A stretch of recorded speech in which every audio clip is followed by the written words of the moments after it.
We wish you a Merry Christmas. We wish.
Yesterday's prophecies, today's headlines. This is the Hal Lindsey Report. And now, Hal Lindsey. Good evening and welcome to this edition of the Hal Lindsey Report. You know, in the light of recent events across the globe, it's not surprising that everywhere I go, people are talking about the amazing increase in natural disasters. Even people who know nothing about Bible prophecy are asking the question, are we headed toward the end of the world as we know it? Jesus Christ himself warned of just such a time as the one we see unfolding before our eyes. In his last and most important prophetic message, recorded in Matthew chapters 24 and Luke chapter 21, the Lord Jesus gave a list of signs to watch for that would signal the end of this age. In these lists of what we call the signs of the times, rampant religious deceptions against the Bible truth.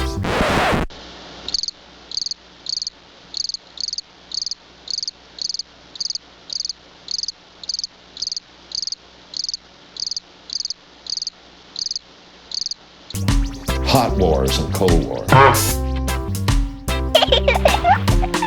Ethnic groups rising against ethnic groups. Kingdom against kingdom. He also said in various places there would be famines, plagues, and great earthquakes. And finally, strange signs from outer space.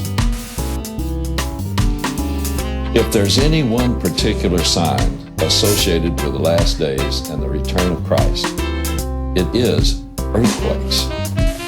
As I just noted, one of the great indications of the last days given by Jesus Christ is there will be great earthquakes. This sign is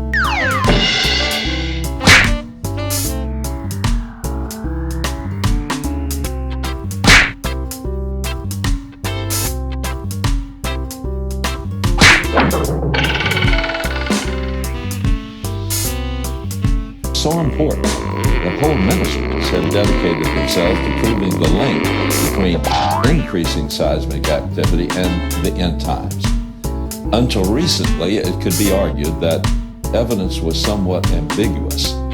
Earthquakes appeared to be on the increase, but there was some question as to whether it was true increase or merely a perceived one. The U.S. Geological Survey has devoted a special section on its website to debunking what it calls the misperceptions that earthquakes are on the increase.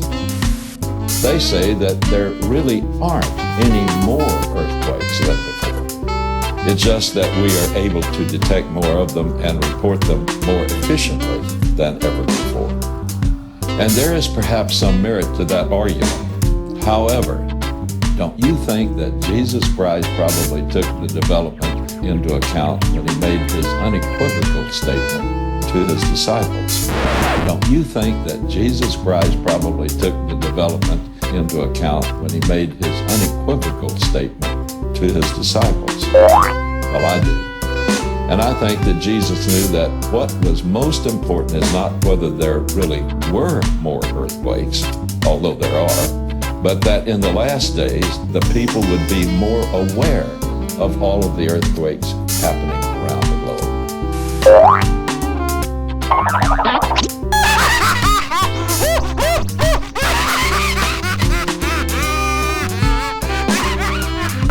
Don't you think that Jesus Christ probably took the development into account when he made his unequivocal statement to his disciples?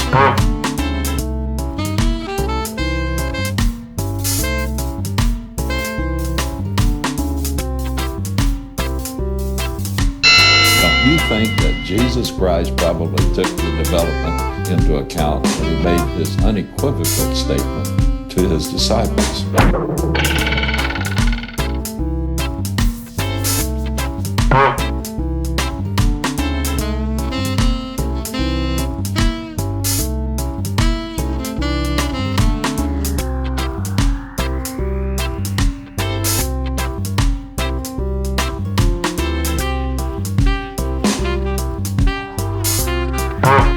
The United Nations Intergovernmental Panel on Climate Change has issued its fourth and latest report. It discusses the current state of scientific knowledge on global warming. No matter what you hear, nobody knows for certain if global warming is permanent or just part of a normal weather cycle. We've only been keeping records for a little over 100 years.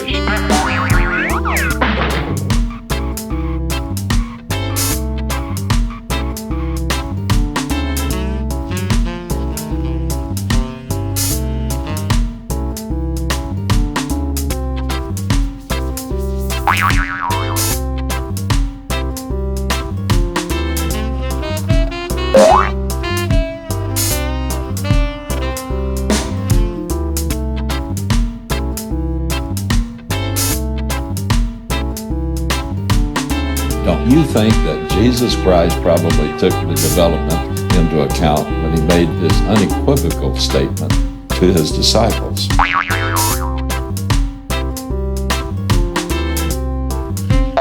matter what you hear, nobody knows for certain if global warming is permanent or just part of a normal weather cycle.